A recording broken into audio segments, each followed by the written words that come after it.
Čínske a šedé. A to tu už bolo. Čínske, šedé a na elektrinu. Elektromotor! A to nám stačí. A to si pozri na odkaze v komente. A čínske, šedé na elektrinu a aj na benzín. Tak toto a to tu ešte nebolo. A teraz bude. Máš nejaký logopedický problém? Pečo, sa nadádzuješ? Áno? Diskriminuješ?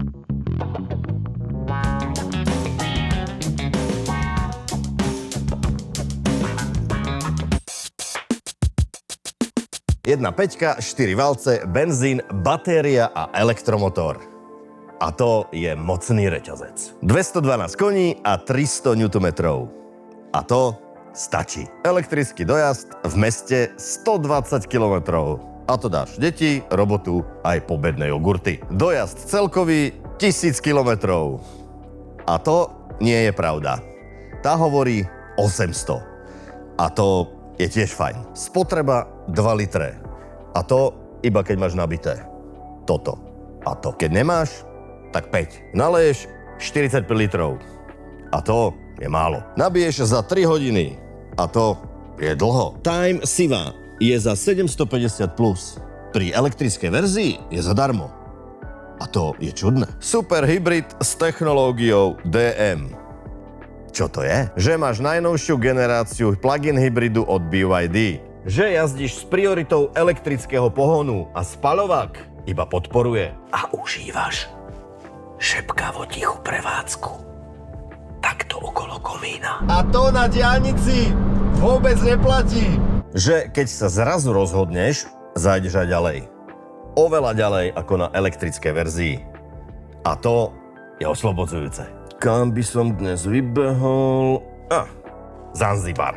BYD pluginy spoznáš podľa označenia DM a toto modré I symbolizuje inteligenciu. Takže, ak jej máš dosť, využiješ funkciu V2L, aby si, keď ideš niekde pod stan, mohol nabiť užitočné outdoorové spotrebiče. I'm sexy and I know it.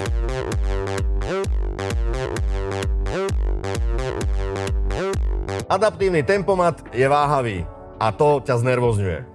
A pruh drží len do 130. A to je správne, ale serie ťa to. Režim šport, nie že by to bolo dôležité, ale tak pre pokoj v duši. Zrýchlenie 7,5, elektrická verzia mala 7,9. A to je zaujímavé. Elektrická verzia mala maximálku 160 a tento plugin má 180. A to je u nás zakázané. Jazdné režimy a vpredu MacPherson. A to je to isté ako v elektrickej verzii. Vzadu torzná priečka. A to je iné ako v elektrickej verzii. A režim sneh volíš iba ak chceš dostať auto do terminálnej letargie. Tuto ťukneš a ako by povedala Romana, zvedne jak tulipán. Cena 31 640. A to je o 4,5 menej ako elektrika. QAA. Ty máš fakt logopedický problém.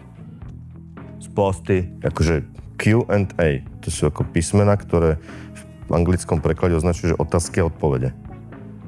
Som sa dočítal. Je to plug-in hybrid alebo predĺžovač dojazdu? Áno. Musím ho nabíjať denne? Prečo si kúpil nabíjacie auto, keď ho nenabíjaš? A to je na zamyslenie. Môže benzínový motor priamo poháňať kolesá?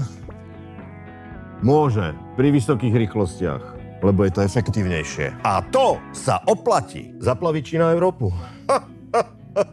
A ak si postrehol, koľkokrát zaznelo a to, tak si nadpriemerne bystrý. A to je pre túto spoločnosť dôležité. Pozdravujem do Strižne, ďakujem, bolo mi cťou a potešením dnes tvoriť toto dielo.